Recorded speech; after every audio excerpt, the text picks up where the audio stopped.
Good afternoon, everyone.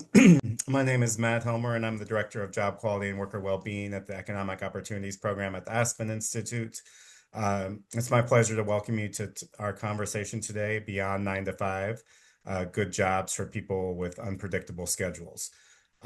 This conversation is part of our Job Quality and Practice series, in which we try to explore different approaches, strategies, ideas, and policies that can really help us think about how we improve jobs in workplaces and address this crisis of job quality in America, where we just simply don't have enough good jobs, enough jobs that provide people a decent standard of living and a dignified life. That's what we're trying to focus on here. Before we dive into today's conversation, just a quick review of the technology.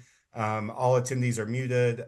Please use that Q&A button at the bottom of your screen to submit and upvote questions. I'll try to get to as many of those as I can today. We do have an ongoing chat there as well, so share your perspective, your ideas, your tools, your resources in the chat as well. If you want to post about this on social media, our hashtag is Talk Opportunity. If you have any technical issues during the webinar, please message us in the chat or email us at eop.program@aspeninstitute.org. We are going to record this event. It's always a big question, and you will get a copy of it, and we'll post it online as well. And closed captions are available. You just got to click that CC button at the bottom of your screen. I want to start today in the way I think I've been starting the past several events by just acknowledging that we're gathering at a moment of, pretty considerable uncertainty and anxiety for a lot of people. Things aren't normal, right? There's rising healthcare costs. We're seeing cuts to childcare and food assistance. We're seeing some of our communities being militarized. There's an unstable kind of global order that is unraveling. There's just a lot going on right now that I think is difficult for many of us to comprehend and navigate, really. So I just want to acknowledge that up front and say I just really appreciate you all being here in the midst of these challenges.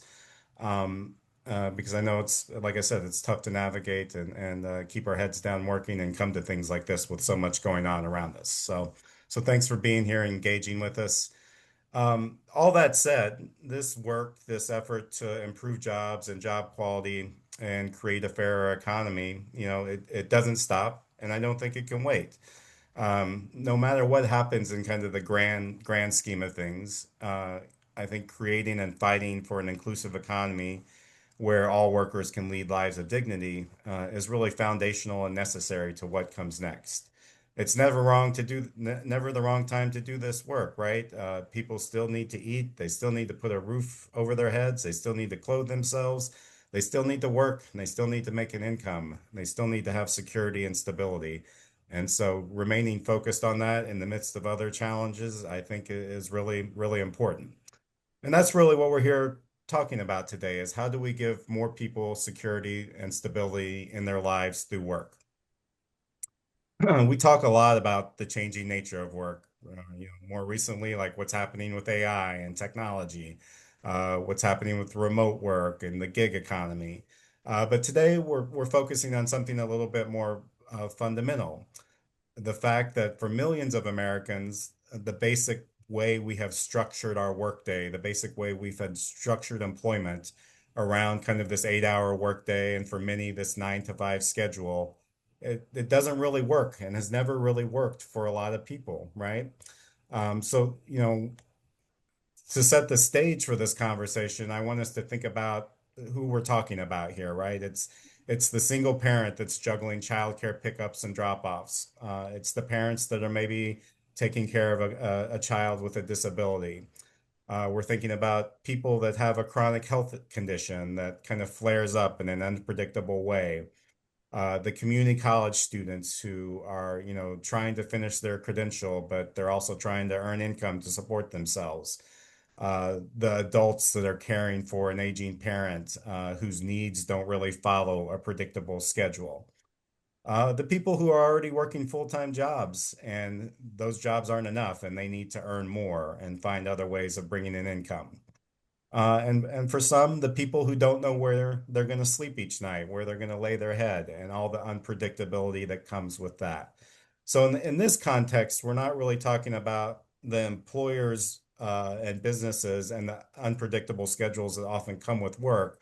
We're talking about the unpredictable schedules and availability that people have because their lives are complex and there's different types of priorities and things that they're seeking to address alongside work. So really the fundamental question is how do we give workers more flexibility that also are good jobs? Um, uh, I think um, and that's to say, folks obviously still need to work. They need income, they need pathways to economic security. But I think often what we see is that the jobs that promise flexibility, excuse me, what we too often find with some of the app-based platforms and some of the gig economy jobs is that they've become synonymous with low wages and no benefits and very little mobility or protection. So in some ways, we've created this system that says it's really flexible for workers, but in fact, it can be really exploitative, right? And I think that's a false choice and one we need to reject.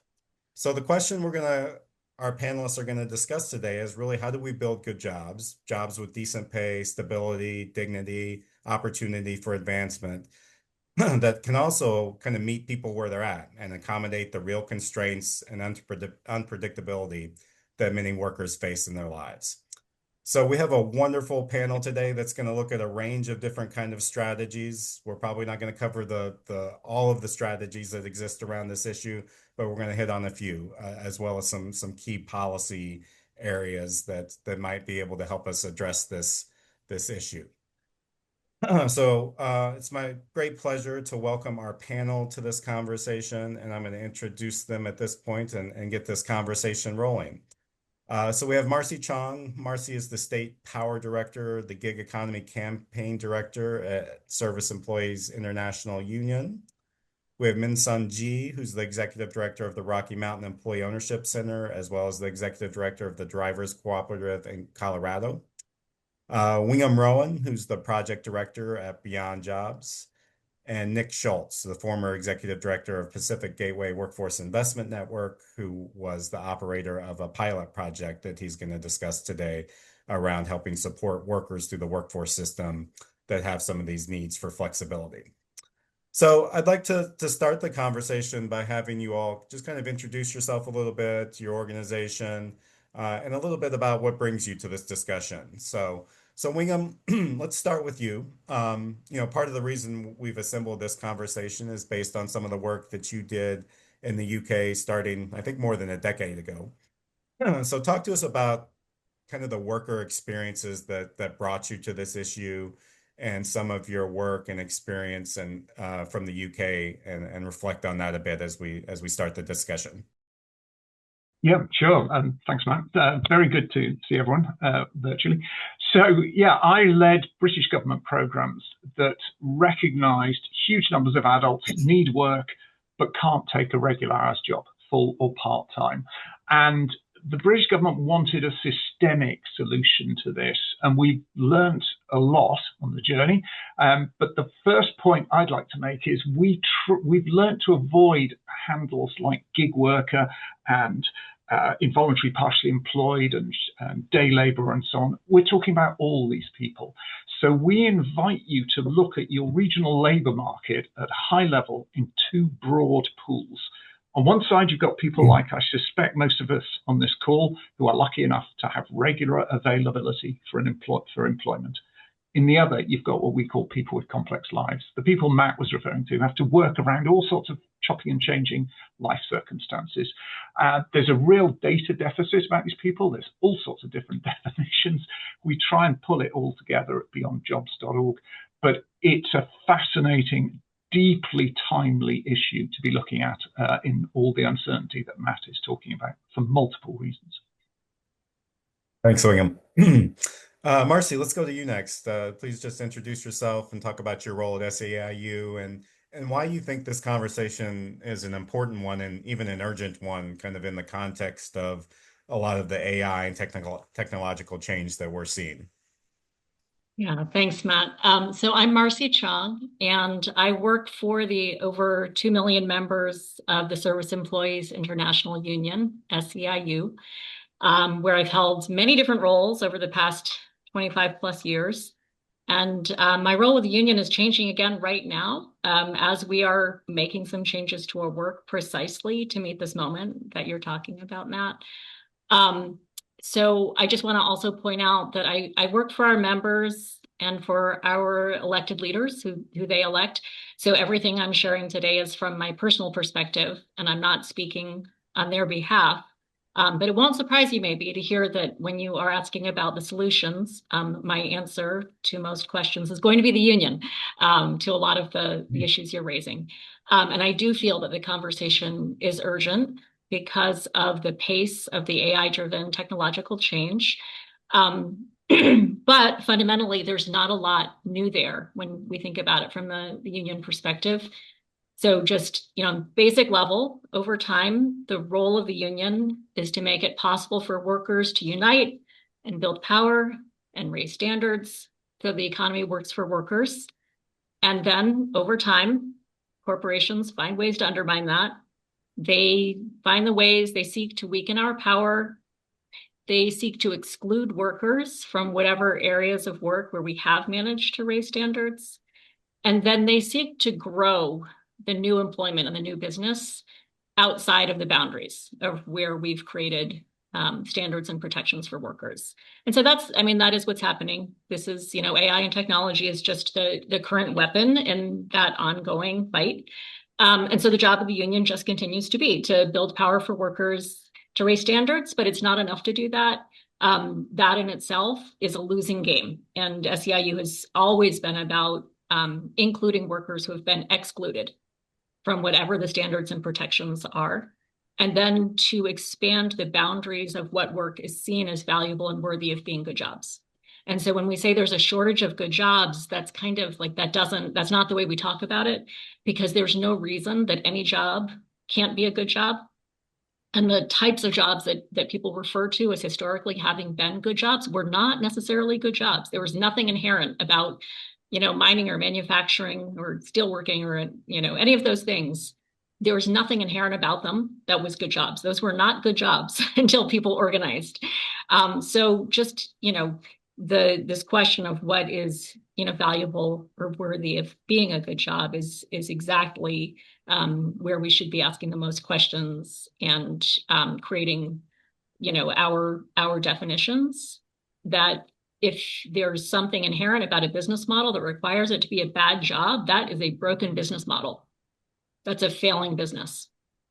So yes, thinking about the current landscape as you started off, it is very much on my mind that, we can't tolerate an economy that doesn't work for the majority of working people. And when we live in that exploitation economy that's not accountable and that doesn't deliver for working people, we shouldn't be surprised when that begins to fall apart. So excited to be part of this conversation that feels very urgent and timely today. Thanks, Marcy. Appreciate it. Min Sun, let's turn to you next. You also have a background in kind of economic democracy and organizing. Uh, so tell us a little bit about your current focus, the type of workers you're organizing, and why flexibility and job quality are important to them. Yeah, hi. My name is Minsan. I'm with the Rocky Mountain Employee Ownership Center, which actually promote employee-owned businesses in Colorado and in the Rocky Mountain regions. I do see worker co-op and employee-owned businesses as one of the very important strategies to organize gig workers and informal workers. I've been actually labor union organizer, and also I was at the worker centers, and now I'm in this sort of the EO space. So my journey always follow kind of what is needed at that time, I think. And it's an exciting moment right now to be in this space. Rocky Mountain Employee Ownership Centers does promote a variety of EO businesses. There are many different kind of employee-owned businesses. So we do actually convert a company into employee-owned businesses. But at the same time, we do actually incubate cooperatives for marginalized workers. That's where actually gig workers and informal workers belong there. And one of our largest co-op incubation project is a Drivers Co-op Colorado. This is the largest worker co-op and platform co-op right here in Colorado. It took us 3 years to get to where we are, but we have amazing workers and worker leaders and also supporters who are coming together to create a community-led alternative app to Uber and Lyft. So I'm deeply in it.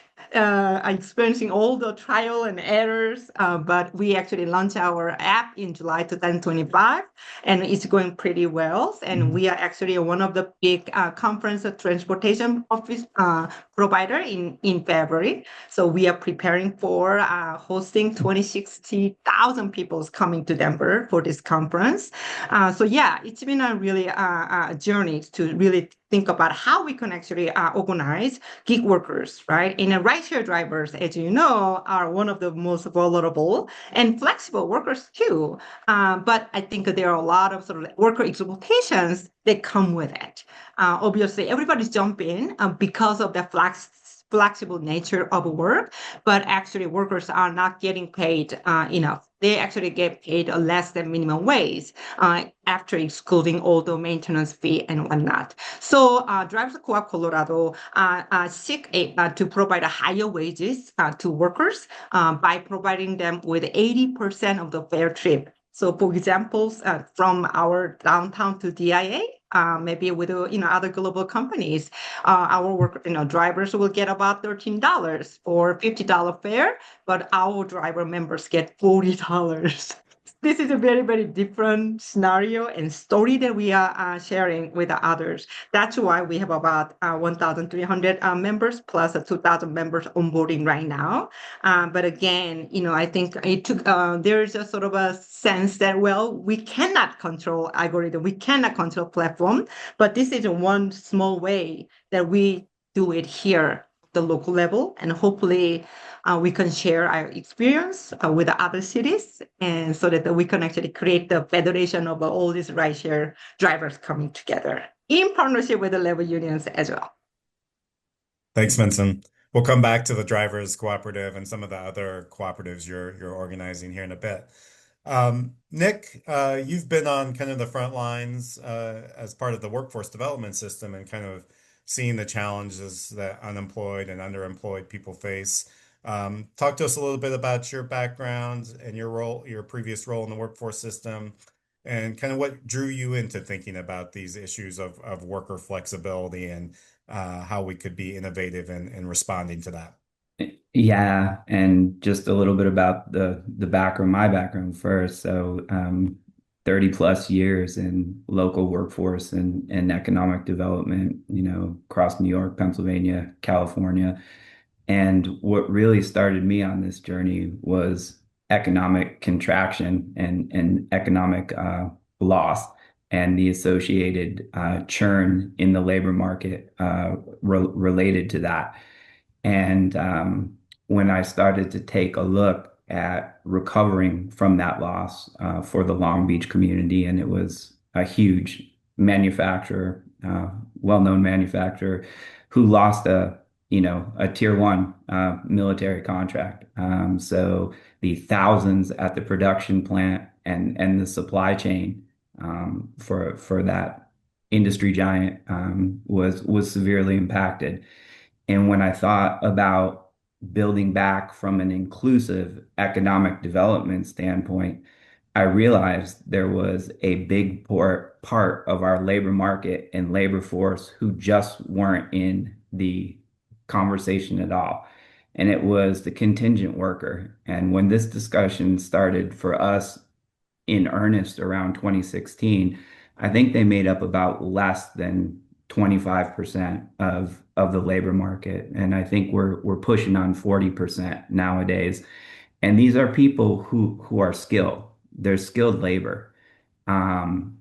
And what I wanted to do is really shift the power dynamic for that contingent labor market by giving them genuine agency over their employment conditions. Not merely an increased sense of control, but actual economic agency that builds on their self-efficacy and independence and reinforces that they don't need to acquiesce to exploited labor. So what is something we could do that gave them real control over every dimension of their employment? You know, when they're available, how far they're willing to travel, how much advance notice do they need, those types of things. What's the minimum shift they're going to work? And just move them from being a passive recipient of whatever works becomes available into an architect of their economic success. And, I needed a dignified alternative to gig platforms that I learned really quickly were somewhat exploitive, offered substandard pay, inflexible scheduling, no pathway to advancement, all the things we've hit on a little bit. And I wanted it to happen in my community. I wanted workers to be able to select local opportunities, reducing their travel time cost stress, and keep all their economic activity or capture as much of it I could as rooted in the local community. So Nick, just staying with you for a second, this hasn't traditionally been a population of workers that the workforce system has been able to serve or has been able to serve effectively, at least. And I wonder if you could talk a little bit just around the challenges of the workforce system and being able to do that and some of the things you started to tweak or redesign that would allow you to do that. Yeah, I think the challenge for the workforce system is performance metrics, right? The public system or people allow themselves to be challenged by those performance metrics, which I'm going to call a false choice at this point in time, right? Um, to say full-time employment is the only alternative to success would be like telling the company, they would have to buy more ads in the yellow pages to prove, that they were advertising, right? And Google already won, so things have shifted, and we have to realize that as workforce development professionals and begin to see ourselves as a total solution for employers, meaning be able to connect them to pipelines of folks who wouldn't normally come through traditional systems. And, I can go further into how the public system is there to provide a transformative benefit for contingent workers, just like any worker who needs help with navigating the signals and cues of the labor market, or could kind of shift to focus on some of the strategic benefits to employers that we saw by exposing them again to a market that just traditionally wasn't accessed by any public system or really any community group serving the larger labor force. Thanks, Nick. Yeah, we'll come back in a little bit to like how you made all this work. Minsun, I want to return to you just for a second. And Nick was starting to go here a little bit with kind of understanding more these app-based platforms and their promises of flexibility and good work and kind of where that falls short, right? So help dispel some of that narrative that we hear from app-based platforms about what they're providing and what they actually provide, particularly around like the ride-sharing apps, because I think I want to contrast that a little bit with what you do at the Drivers Cooperative. But maybe a good place to start is understanding these ride-sharing apps and how they really don't deliver on what they say they're delivering from a worker standpoint. A lot of peoples become rideshare drivers because of flexibility. right? Some of them are students and some of them are immigrants, new immigrants. And anybody could actually join rideshare drivers app pretty quickly. And, I need to pick up my kids at 3 p.m. That's why I joined to become, Uber driver or Lyft drivers. So that actually flexibility, I do believe, is really, really critical. And I think that people love that flexibility. I can only drive in the morning. I can only drive in the afternoon and evening. That is actually a good promise that actually, everybody kind of, join. However, I think that over time, what we are realizing is that algorithm and the platform start controlling how you work and how many hours you should work. And all of those arrangements get controlled by these algorithms, which is actually scary. And that's when actually this become a social problems because a lot of the rideshare companies sell that flexibility as a reason to attract all these rideshare drivers to workforce. However, they are not actually fulfilling the promise because actually once you are working as rideshare drivers, you actually have to follow a lot of different hidden rules, right? If you actually don't work certain hours, your acceptance rate or your rating goes down. So if you want to keep the really good rating, then you must be behaving certain ways. For example, so one company said you have to pick a ride at least 75 to 85% of any kinds of ride requests. It doesn't matter how far that person is. If you do so, then we'll bump you up to the next level of whatever the rating that you will get. A lot of workers fall into that and they want to get the best rating. However, with the time, actually that become a trap because this is how they get actually control. Cancellation rate is another way. Always people are worried about all this rating and numbers and statistics that they see it on the app. And I think that this is how actually this sort of the platform economy becomes sort of the invisible management system that actually exploit workers, right? We don't actually have any actual person or boss or, even this global rideshare company even remove the actual office. So there's no way for workers to complain about why they get deactivated. Sometimes if you don't behave a certain ways, then you get actually deactivated very quickly without getting answers from these offices. So that's when actually dehumanization happens, right? We are all here to actually look for better job. That actually gives us a flexibility. But the reality is that you end up working many, many hours with the hope to actually make a good living for family. But the wage is not good. It is actually some minimum wage that you actually have to get. So by actually shifting the responsibility from being the boss and employers to workers, so now these rideshare drivers as independent contractors have to carry all of those expenses. So that's why I think that we have to really look at how actually this kind of platform economy, especially web-based app, like rideshare app, actually exploit workers. And that's why actually drivers co-op emerge because we come with a different purposes and a mission. And we are not actually don't have an app that actually control workers like other rideshare companies, other than giving them a better working place plus higher wages. So, but I think that this is a very scary part of how actually we are going to face this kind of economic system. Right. Yeah, we'll come back to how your app actually works and how the workers themselves kind of inform the design and control of it.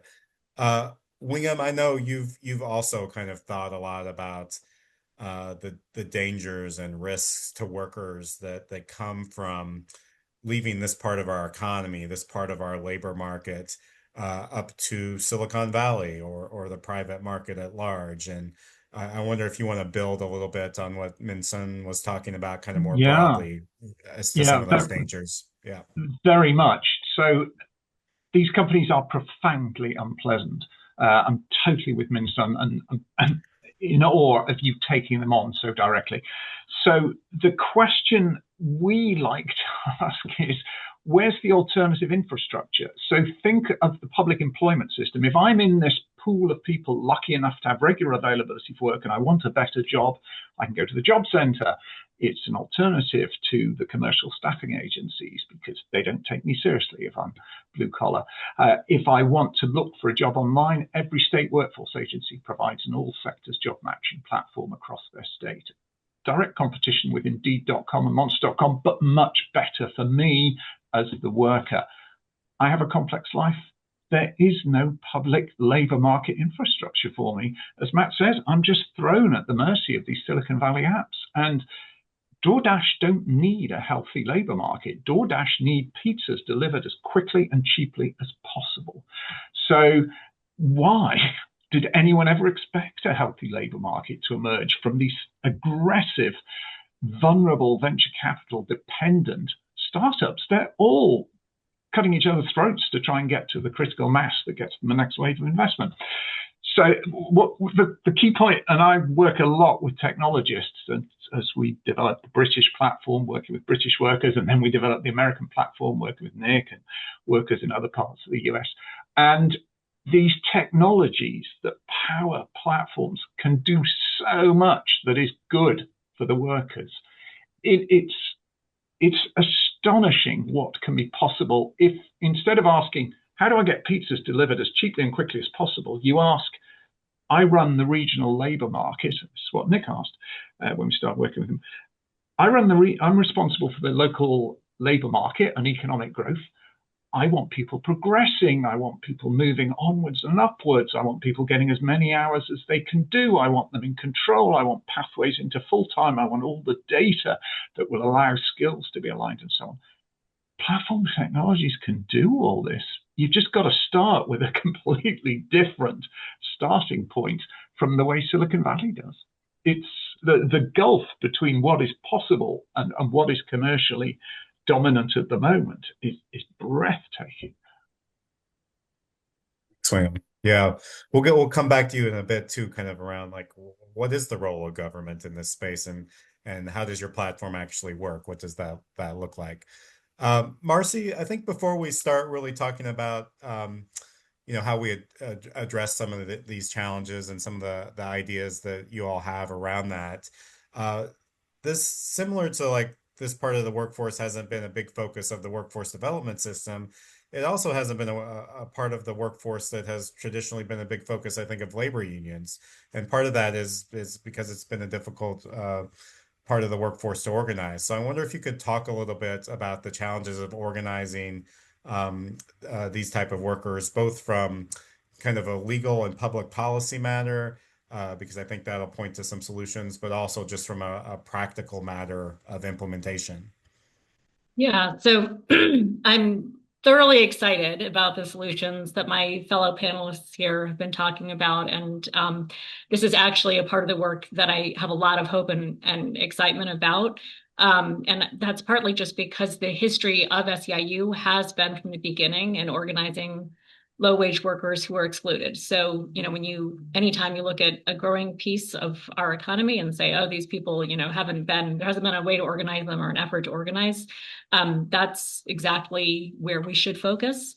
And it is historically the work that we've done. So, we're a union that was built by, women and people of color and people who were deliberately written out of labor law. And so our whole organizing history is in inventing ways to do that. So, recent examples of people who were excluded, who we've, found a way to organize that I think is relevant here is home care workers, who had a similar status and had similar problems in terms of not being really seen as, employees who were coverable under labor law, and most importantly, who were kept really kind of fragmented and isolated without a work site. And so a lot of those same challenges are the challenges that we experience with people who are doing this kind of work. And so, not being covered under labor law, not, having a pathway to the union, not having rights, not being seen as real employees, like those are all choices And people, elected officials, policymakers, everyone, we all get to decide who is and isn't protected and who is and isn't able to exercise their right to free association and collective action and collective bargaining.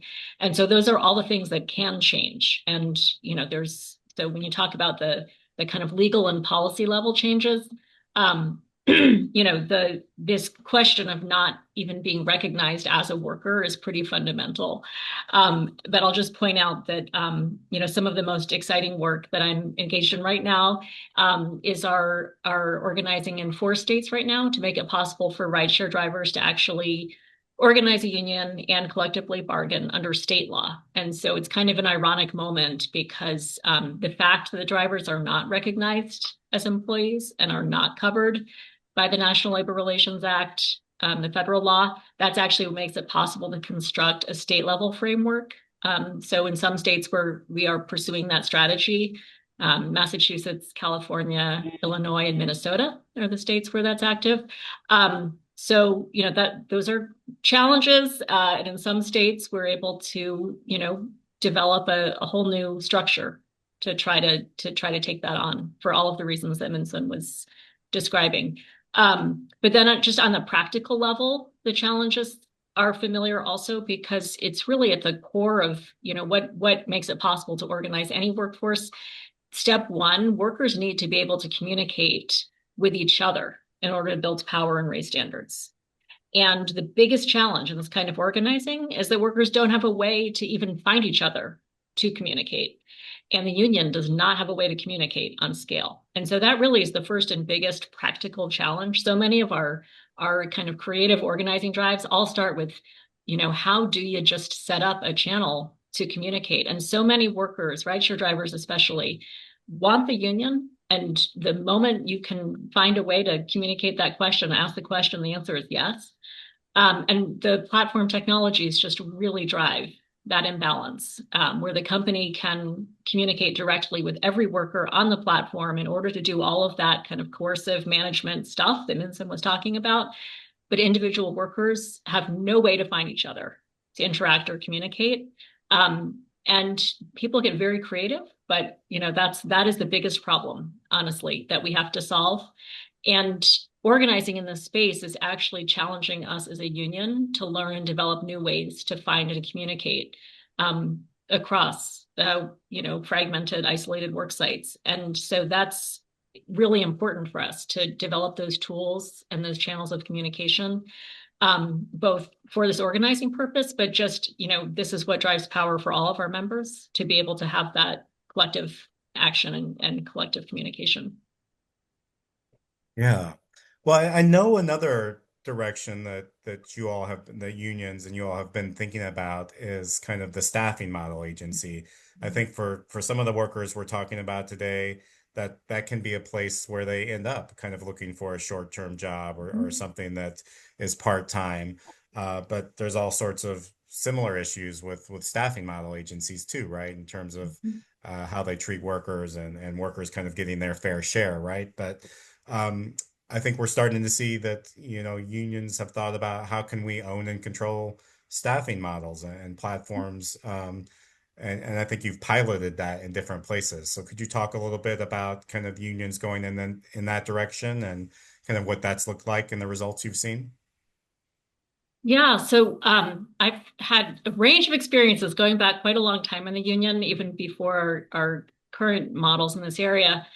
It comes back to like the fundamental thing that we were built to do. Our model assumes the existence of a boss, like we exist to have collective power in relation to a boss. And when there's no boss, that's sort of like we get a little stuck. And so that's a huge challenge kind of practically. And so there are moments where it's almost necessary. It's like, how do you create the thing in lieu of, like in the space, okay, there's no boss. So let's, figure out a different way to have it possible to access all of the rights and the standards. So this, there are pieces of this that show up in our work organizing childcare workers and home care workers, anything where, there's a matching aspect to this work. And a lot of that historically was work that was in the public sector where there were ways to use the existence of public funding to help kind of put together some kind of way of pulling workers together. That leaves out everybody in the private sector, right? So the most current example from my work, and this is actually where Wingham and I first crossed paths, for me, it was looking at our work happening in stadiums and arenas. So in many cities, we have members who work in these stadiums. We've managed to bargain contracts, raise standards, and then, historically, we would consider that a win. We represent these workers, and it's a success. But then when you look at it more closely, there's actually a very small number of full-time permanent workers that we represent, and thousands of workers who are just completely excluded. And it's the nature of the work. It's seasonal, it's temporary, it's contingent, just an endless series of shifts to fill. And in many cities, it's one community, one workforce showing up and kind of, making the rounds of these seasonal, the stadium landscape, which, by the way, is a landscape where huge amount of public subsidy and investment, huge amount of money being made, an area where there is no reason why these cannot be good jobs. So the goal was to help support the creation of a platform or a system to make it possible to kind of knit together all of that work and make it visible and be able to set standards and make it good work. So we have a pilot in Minneapolis that has recently gotten off the ground, and where we benefited a lot from collaborative conversations with Wingham and looking at other cities to do similar work. And then probably farther along in the evolution, there's a project I'm not directly involved in, but our Canadian healthcare local established Workers First, which is an alternative to a traditional nurse temporary staffing agency. And so it's just, looking very practically, here is our workforce of SEIU members who would like to fill these shifts and have access to these shifts that would otherwise be going out to, for-profit temp agencies. The way inside the union we described as a digital hiring hall. It tracks back to, a very old, very familiar model that involved like the physical hiring hall, and it's creating a digital hiring hall. So taking advantage of that, matching technology. That it's a fantastic model. It's gotten support from the province of Ontario. It's adding nursing homes onto the platform. And there's just, a lot of great reasons why this works for workers, but also works for the healthcare system as a whole. There's a lot that can go wrong with for-profit temporary staffing agencies that can be solved, both for the workers, but also for the healthcare system, and having a system like that.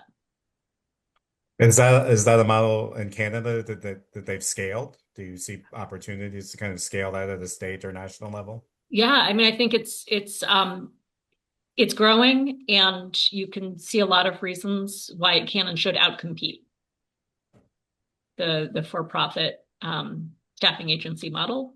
Yeah. Yeah. I just throw in a very quick point, Matt, building on what Marcy was saying. In my experience, people often underestimate the clout the good guys in the labour market can have in this space. So from the research Nick and I did around City of Long Beach, if you look at the spending of, to take one example, City Hall on parks and rec labour in the summer months, $8 to $10 million a year.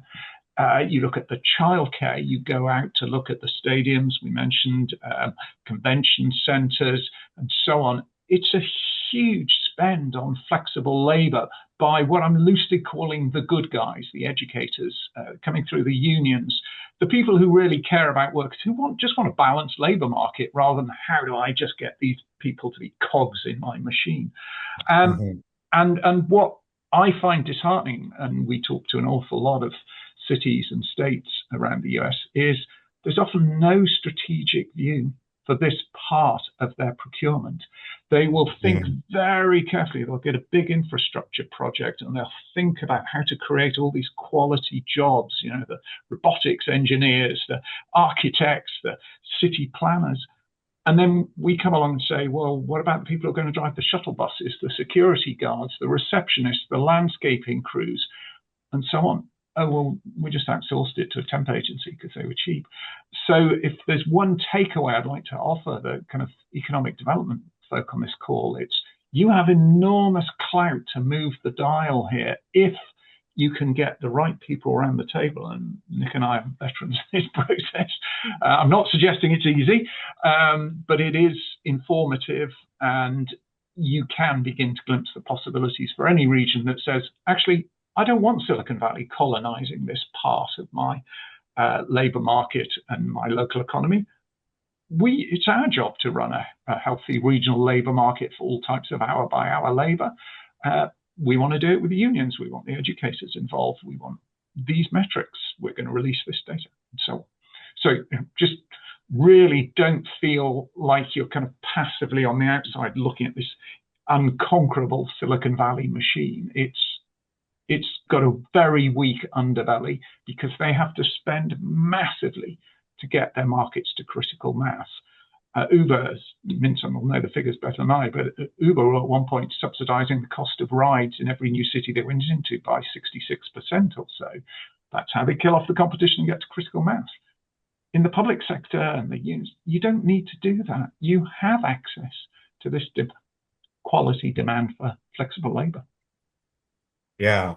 No, I think that point about economic development and the tools they have and around public procurement is definitely something we think about in terms of another tool to leverage in facilitating good jobs. And I'll come back to Min soon in a little bit because I think she's been thinking about public procurement with the city of Denver and what that could mean for drivers cooperative. But Wingham, I want to stay with you just a minute. And have you continued to talk about like what you see as the role for the government in taking a stronger role in kind of managing this part of the labor market or this part of the economy?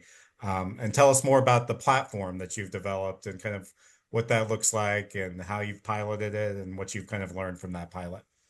Sure. Well, the first key learning I'd offer is the people in this part of the labor market are incredibly diverse. And I've spent a lot of time with them. They're often very resourceful because they're often battling the system to get care for their disabled kid, to get work despite all the medical issues they face, and so on. So you really want these people in your economy if you're the governor or the mayor. And what you have to come to some key themes because in conversations, somebody wants progression, someone else wants more control over their hours, somebody else needs steps to semi-regularity and paths into full-time. So broadly, the platform we developed is called Good Flexi. It's now non-profit now for open sourcing, but it's fundamentally about you start with protections. Everyone's W-2. It's hugely complex to make people who are working an hour here, maybe working an hour there, somewhere else, W-2. It can be done. These platform technologies can absolutely do it. You want granularity of digital badging. I may be working as a pizza delivery person because I need flexibility, but hey, you know what? I learned cooking in school. I'm good at gardening. I've got experience of childcare. I've been trained how to use a pallet loader. I can act as a Spanish interpreter. You want all those skills, all that potential in the market seamlessly. And the way you do that is with very granular digital badging. There's all sorts of attributes that workers in the flexible hour-by-hour labor market have that can be monetized. So in Long Beach, we discovered that there's a real demand for hospitality workers who don't get seasick because there's a big marine economy. There's shuttle boats, there's ferry boats, there's party boats, and they all need hospitality workers. But if you get seasick, you're wasting everyone's time. So you just set up a digital badge. I am happy to work on boats. And each person has, their own unique portfolio of digital badges. And that's the beginnings of how you start monetizing and unlocking potential. You have to have buyers of labor. I have to use the term employer very carefully because we have an employer layer. But you have to get competition going between the buyers of labor. So at the moment, most of these Silicon Valley apps are monopsonies. So we've talked a lot about the gig work apps. In my view, even more insidious are the workforce scheduling tools, systems like WC8, which are marketed to corporates with slogans like manage your workforce without limits. We don't know how these things are configured, but we do know they are entirely capable of calling employees in and sending them home hour by hour according to strict ratios, which are all about cutting labor costs for the buyer. So you have to have competition. You have to make that meaningful by having all sorts of data, and you want the whole thing under regional control. You don't want us running it. You want an accountable local body running it, which is why the public workforce system is very interesting, because the people who run it are accountable to mayors and governors, so they can be voted out. So it is just this different model. We have videos online showing the platform in action, but the point I would keep coming back to is diversity. I think the phrase gig work does people a terrible disservice. It implies people who just have no potential beyond cycling around with a box on their back, and the opposite is true. Each of these individuals has extraordinary potential, unique aspirations, and it's not just about necessarily being a counterweight to the really bad, toxic Silicon Valley model. It's saying, wow, what do we as a region want for this valuable part of our population? And you come up with that, you get a labour market going, because you have the clout and the leverage to start a much bigger multi-sector labour market for all types of hour-by-hour labour. Sorry, did I get my high horse there? I'm good. talking If to a people lot want of to check people out who the just platform, think where do they it's go? all about traditional jobs. Wingham, if people want to check out the platform and kind of learn more, where do they go? I'll put it in the chat now. Perfect. Thank you. So Nick, turning to you next. You've piloted this platform that Wingham has developed. So tell us a little bit about how that platform worked, but also kind of all the work that needed to be done in kind of shaping the market in your community, in business engagement, and whatnot, so that it could really deliver the outcomes that the workers that were showing up at your door wanted. And also kind of the supports you needed to build in to make that happen for those folks. Yeah, that's a lot to unpack, but Yeah, I'll you try got to some take time. it. I'll try to take it little by little. But first of all, I think you asked a question earlier to one of the other panelists about scale. So the reason that I landed with Wigham's platform, or it became particularly appealing in the solution I wanted to pursue, was because of the opportunity to scale and scale quickly. And the previous work in Britain had proven that. And that's not to say there wasn't some work to do, but the work to do in that scaling was really beneficial and part of what you're talking about. Again, we were talking about a hidden or just ignored piece of the labor market that we wanted to integrate more fully into our economic vision moving forward. So I needed to level set with people a little bit, and what I'll call the research and implementation process of setting up Wigham's platform actually helped me to strengthen the community fabric behind or in support of the initiative, because it allows me to convene business, worker, community, government partners who had never talked to each other about this particular solution and present a way for them to collaborate. And, that's a foundation for other workforce and economic development initiatives long after the launch of the platform. So that was critically important for me. And the platform design process, it centered community voice through intensive data collection. And it was a several month process, right? But it ensured that our application met specific community need, value, opportunity, rather than just importing an external model and try to force it over things. And Wiggum mentioned that regional control. And that means, decisions about platform operation, branding, and making sure that evolution could always remain local. So as the public system, I needed enhanced visibility and credibility by connecting people ultimately to tangible employment outcomes, and to have a tool that generated real-time intelligence that would improve like regional workforce and planning and influence other policy development. And I wanted to drive economic activity out of the shadow into a formal channel. I was thinking about tax revenue for the city. I was thinking about worker protection and how do we do that without punishment or penalty for folks, and have folks come to the platform because it served their self-interest, you know, and address inequity by creating a pathway for communities systematically excluded from other economic opportunities and, recognize that exclusions not from lack of skill or willingness to work, but it's really about systems not being able to accommodate people's realities or workers' lives. So that in and of itself was why Wiggum's platform. Um, there were some other questions in there.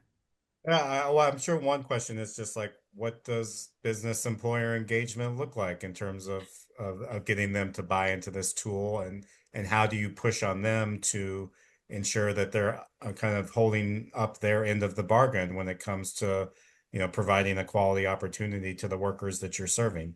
Yeah, thanks, man. The first thing is, you have to go in as I was going in as the workforce board and economic development.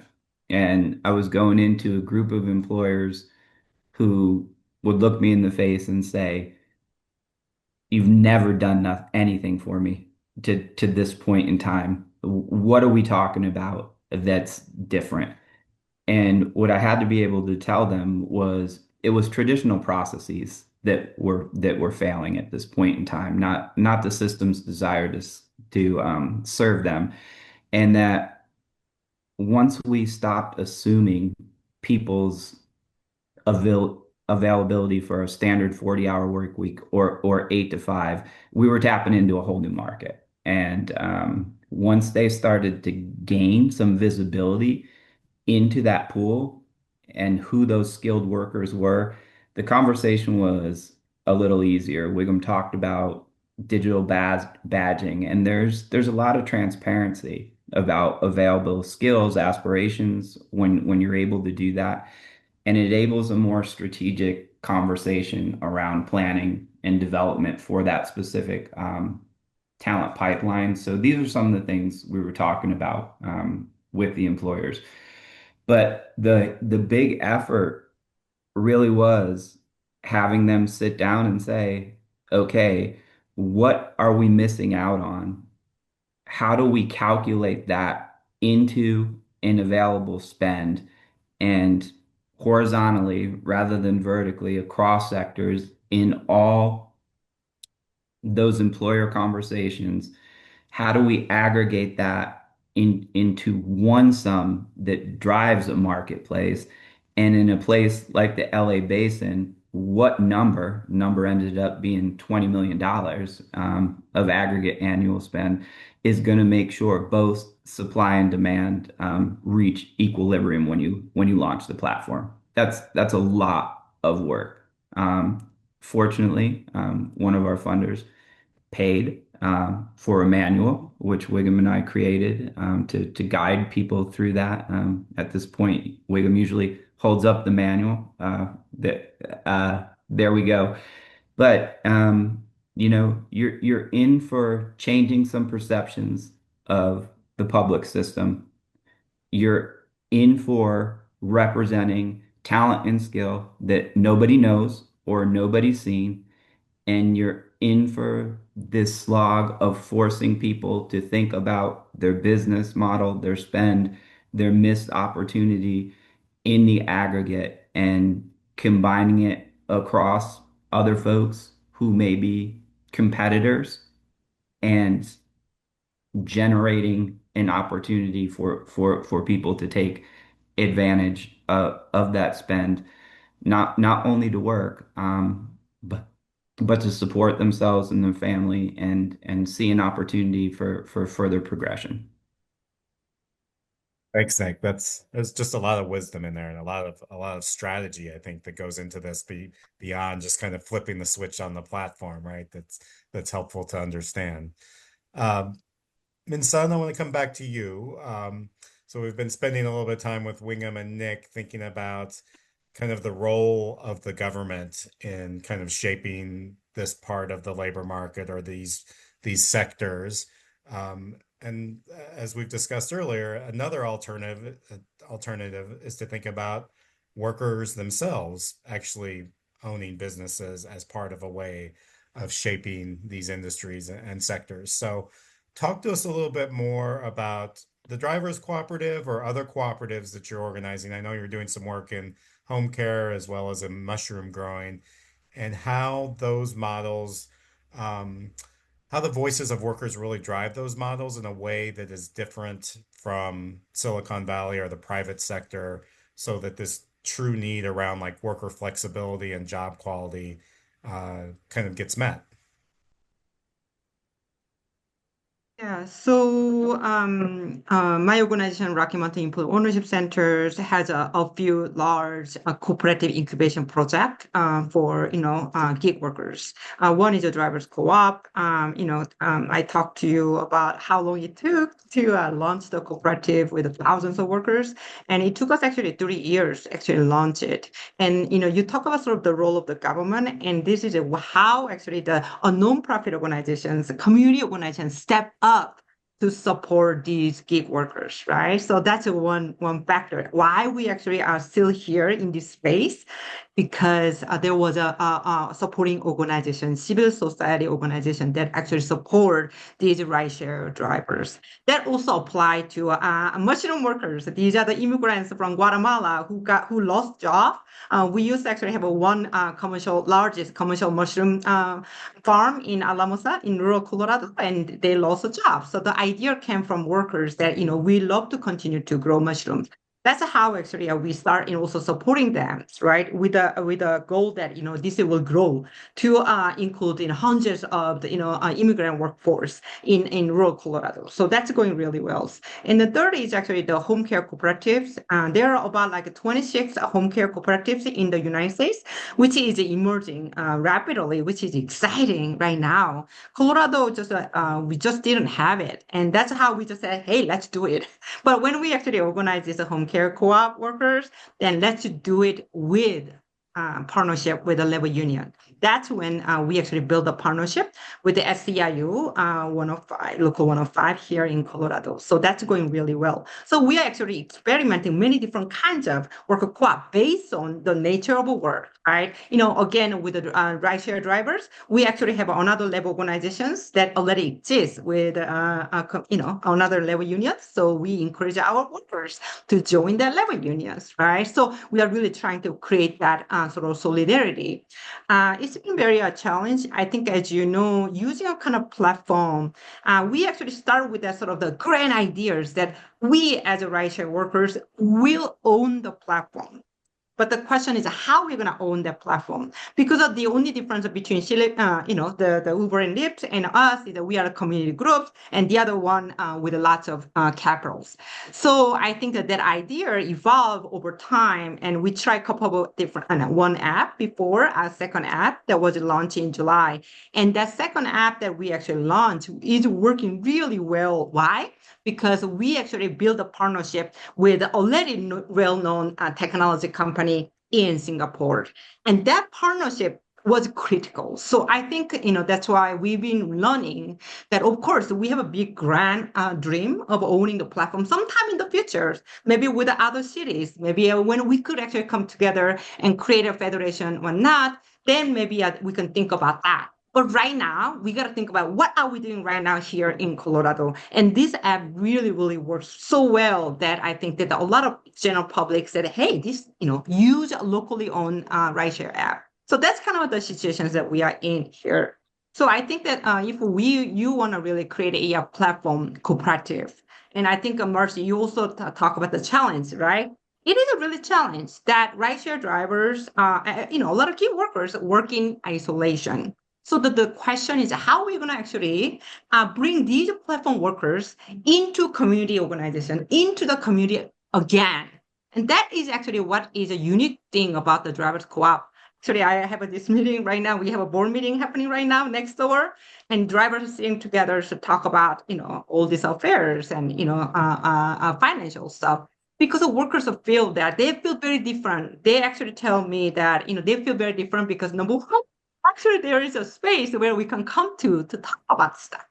And this is just really gathering space of all these rideshare drivers who can come in and drink, coffee or whatnot. But this is the starting point for drivers to be connected to each other to create that. And I think that is a kind of a one thing that we focus on here. And that's been very powerful. Why? Because again, we are, we live in the platform economy. So again, everybody works in isolation, but still we as organizers, always my question is, how are we going to bring that concept of a community, right? Even in this platform economy, right? So that is kind of where our focus is. And I think that that's why a lot of workers feel happier and more content. And because they think, oh, this is real, right? It's not scammer. Some still people think that, wow, what do you mean that locally owned rideshare is a scam or what? But it's real. It's really happening here. Why? Because there is a civil society organization such as RMUC to step up to raise $100 million for this project to make sure that our workers have voice. Right. And that's why I think that it's important for us to also think about the partnership with the labor unions and other civil society organizations and the government. So that's kind of where we are working on right now. Because when we actually get a lot of contract, it is actually the nonprofit organizations that serve the refugee, that serves the disabled. So we actually have a lot of partnership and a contract with those organizations. So the idea is that how we're going to actually really create a local economy that really works, where the money stay right here in the local economy, because that is kind of our challenge right now. But it's been amazing journey for me to learn to organize gig workers. I work with daily laborers, domestic workers from the place-based organizations in the past, and now I'm in this sort of the rideshare drivers. Like, what do you mean that we have a meeting? So again, we are dealing with a different type of gig workers, but the fundamental mission is the same. We give them the mission and also kind of a self-pride, right? Because again, I think that's kind of what workers co-op do right now in this economy. But at the same time, it could be a very small scales, whether that is home care workers, hundreds of workers, and then rideshare workers with thousands of workers, but we have to start somewhere. I think no matter what, we have to organize gig workers, so there are many different kind of models, labor unions, worker centers, and co-op. There are many different also new ideas of organizing. So I think it's very important to give that sense of ownership. Yeah, for sure. Thanks, Vincent. Well, I want to turn to a few audience questions, and some of these were pre-submitted ahead of time. I'm not sure I understand all of them, but I do want to get to some of them, and maybe you all can kind of comment on them a little bit. The first one is the person says, we're working on a transportation workforce research project. Can you talk a little bit more about split shifts and seniority-based scheduling? So I'm not sure if anyone wants to respond to that, or in general, Wingham, Nick, Minsoon, if you just want to talk about how scheduling overall kind of works in your platforms. Well, Go ahead, Wingham. I saw you raise your hand. Yeah, sure. So split shifts and shift swapping are sort of downstream semi-worker empowerment tools. So what happens typically is the company that runs a monopoly labor market, one buyer and there's hundreds of workers, will set a schedule. Wednesday next week, I need 100 pick and pack people, 20 pallet loaders, and 3 forklift drivers. And then the downstream, you allow the workers, so both Marcy and I are forklift drivers, and I say, well, I don't want to work Wednesday when I'm assigned. I'd rather do Thursday. Can we swap? And split shift is, I might say to Minson, well, how about I do the morning on Wednesday, but I need to take my kid to the doctor, so could you do Wednesday afternoon? And this is sometimes perceived as worker flexibility. It's better than just this is the hours you're working next Wednesday, which is the way an awful lot of these companies work. But you really want what we call two-way scheduling, where I say, well, these are the hours I can work today, tomorrow, weeks ahead, based on all the things going on in my life. The company says, this is the schedule I need. And the platform starts saying, well, you know, given your parameters, the best way of filling that schedule is actually you need Marcy, Wingham, Minson, and Nick across Monday and Tuesday next week. They're all approved, they're all part of you, but we're using their inputs, their parameters of minimum shift length, travel distance, and so on. So there's all sorts of things that are possible, but yeah, if I may just share our learning, please don't read split shifts and shift swapping and so on as worker flexibility, that it's a step in that direction, but there is this vast population that can wake up in the morning and they don't know if they can work today. Depends if my back pain goes away by lunchtime. Depends if my kid stays at school and doesn't have a fit today. And these are the people who are falling down the gaps everywhere, based on what we see. Thanks, William. Marcy, a question from you in the chat. Can you speak to the ongoing contract campaign by Starbucks Workers United as an example of how service workers are fighting for greater stability without trading off the flexibility to work part-time hours and non-standard shifts? Yeah, so this is an epic battle that continues, and I feel like there are a lot of things to unpack that are relevant for this work, but I just think this point that was touched on a moment ago, where this touches exactly what Wayne was just talking about with scheduling. This is an area where, the Starbucks workers are part of the experience of fast food workers in general, where what gets positioned initially as flexibility. You can control your timing, you can earn extra income somehow on the side. It's something you can do in your spare time or around the edges of, being a student or a parent or whatever else it is. Somehow the end result always ends up that the risk and the instability gets shifted onto the humans, and the owners or the platforms are in the position of reaping benefits and shedding responsibilities. And what is, kind of headlined as flexibility is really about having unilateral control to exquisitely manage to demand, so that as the human, you're always on call, but never certain about what level of earnings or hours you'll have, or when you will be summoned up to work, and how do you take back that power? And so obviously, a huge part of what is the desire of a contract with Starbucks is to have control and input and fairness built into scheduling. And I think that, that's there's nothing new there. That is not new. That's the DNA of this industry. But then some of the things that are pioneered in that industry then show up in the rest, very broadly in our economy. And this is also part of the fundamental problem with the flood of AI, where, people's schedules are being determined by algorithms. People's bathroom breaks are being monitored. Tasks are being assigned.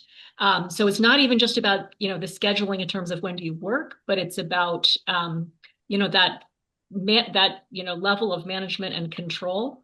And so that is one of the areas where I think we are, very much at the beginning of figuring out how to exercise our rights in the face of management by AI. So what are the policy solutions? Because some of this can happen in the context of, collective bargaining is the hope, but it really needs to be addressed more broadly than that. What are the prohibitions on AI discipline? What are the controls on AI management? Thanks, Marcy. Go ahead, Matt, one sentence. Oh, I've just posted a link to a McKinsey report, which is all about, hey, how do we schedule our workforces more effectively, which means to cut costs and without losing service levels. It is worth Googling the phrase just-in-time workforce for anyone who doubts how serious these companies are about driving down labor costs using AI. Well, I want to give you all maybe just 30 seconds to each share like a final takeaway or a final piece of advice or something you kind of want to leave the audience with. There was a last question that showed up in the chat around like, what does the future hold? Like, is this just going to become an ever-growing problem and we need to think about continuing to scale all the solutions you've offered today? So that may be something to respond to, but I want to give you all maybe 30 seconds each to just leave the audience with a final word. And maybe Minsoon, I'll start with you. Yeah, I keep saying that we live in the platform economy, right? I mean, there's no way of going back. And right now, I think then the question for all of us is then, oh, how do we actually organize gig workers and non-standard workers when actually they will be actually the majority of the economy here, right? So over time, so I think that the big question for us is how we're going to organize them. And there are many different kinds of innovative organizing models in the United States.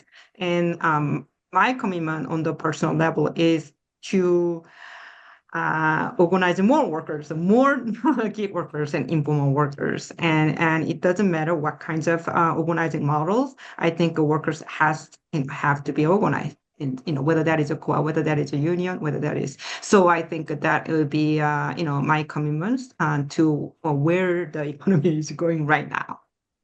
Whenever I look at the sort of the platform cooperative, I think I realize how hard it is to actually raise capitals to even launch any kinds of platform. So I think as a whole community groups, our challenge is that how do we actually come up with that capital? Wouldn't that be nice that actually capital is not the problem for us and we just need to do work and just to organize, but the reality is not there. So I think that's why I keep coming back to the role of the governments in this era, that we have to tap into more supports from many different civil society organizations, and the government is one big piece of that puzzles that we have to utilize and build a partnership. So that's kind of where we are right now, trying to get more contract using the preferred procurement policy, so that instead of that the contract going to other big corporations, those contract will come back to the local economy and local groups, right? Whatever the platform economy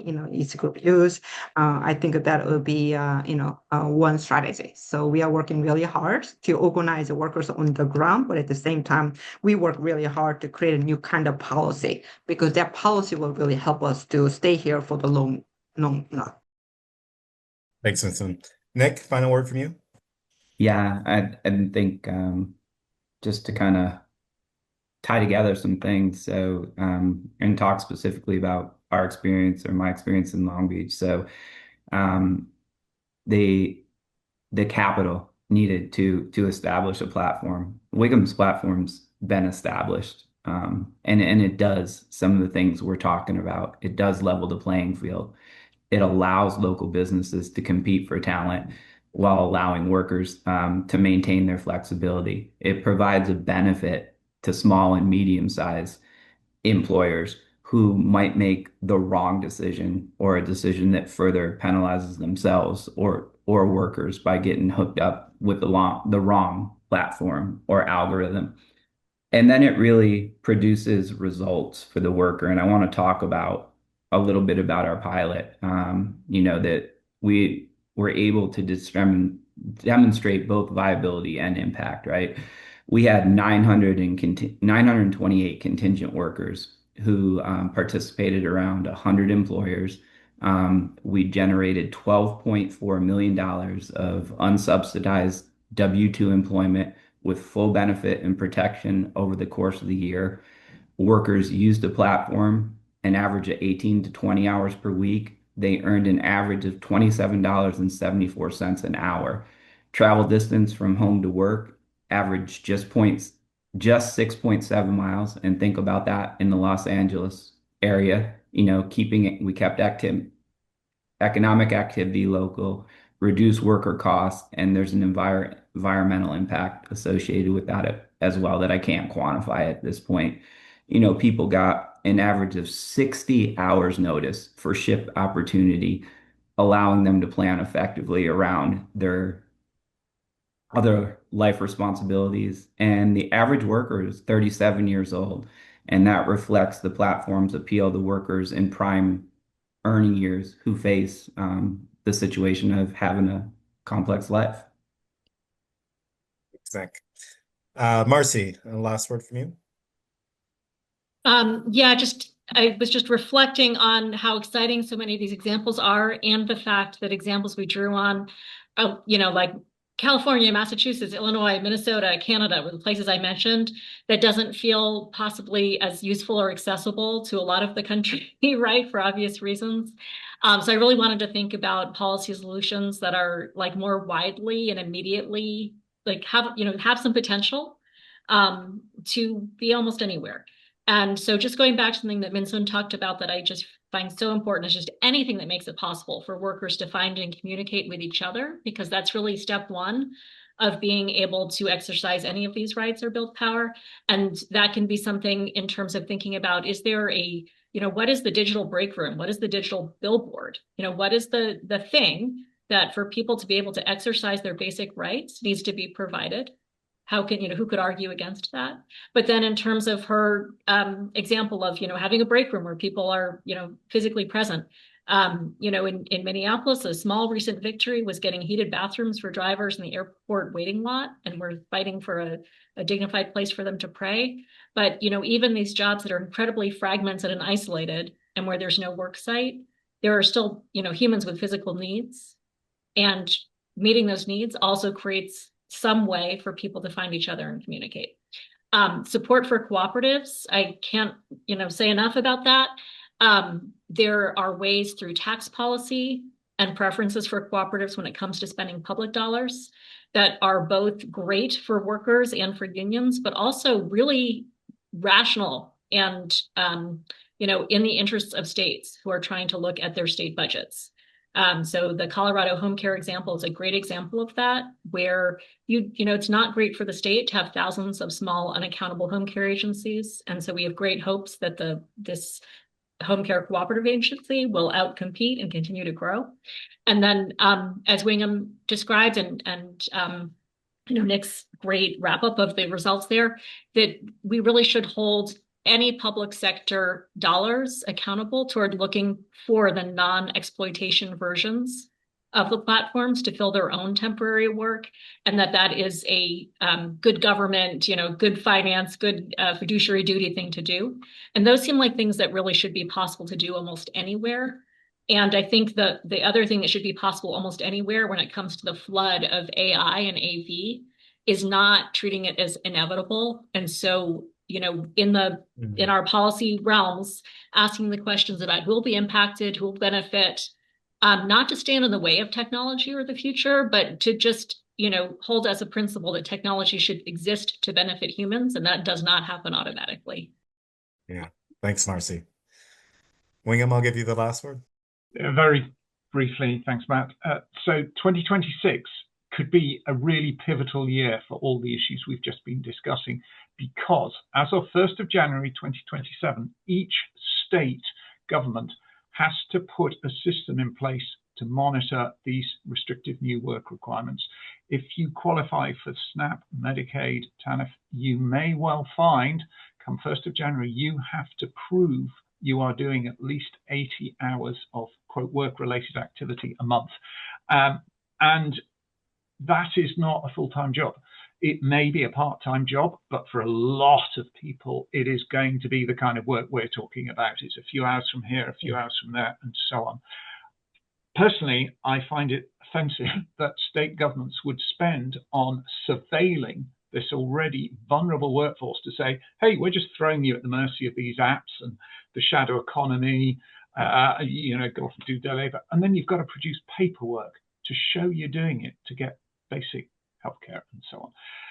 Why not get state governments to say, actually, we're going to run a layer in this part of the labor market that is just about growth and opportunity and everything that job centers do for people with regular availability for work. Oh, yeah, and we'll press a button when we need a report out the back on who's doing what. it makes no sense. And there's all sorts of research showing that it's very, very difficult to do this monitoring. A lot of people are tragically unnecessarily going to lose their benefits because they can't prove the work they're doing, because the labor market that they are at the mercy of is so low quality and degrading. There is a real moment to be seized here for any state government that says, yeah, I get it. I've got to think beyond jobs to this new world of the reality of employment. I'm going to meet my residents where they are, rather than I'm going to try and force them into these pigeonholes. And if they're unlucky enough not to fit, I'm just going to expend heavily on trying to make them prove that they're doing useful stuff in this shambolic economy I'm leaving them to. The ineffectiveness and the waste and the cruelty of work requirements is a conversation for another time, for sure. Nick, Wingham, Minsun, Marcy, thank you all so much for this conversation, for staying an extra 10 minutes, but I got a lot out of those 10 minutes, and I think our audience did too. Just so appreciate all the work that you all have done and continue to do. Thanks to our audience again for coming to this important conversation and engaging in it. Thanks to my team at Aspen, Nora, Francis, Tony, Maureen, and others for helping put this event together as well. Join us for our next event on February 19th, Building New Narratives for Work and Opportunity in the U.S. South. It's going to be the first event in a 4-part series where we're going to highlight the work and perspective of our job quality fellows, our latest cohort. So we'll hope to see you on February 19th, and thanks again. Stay well, everybody.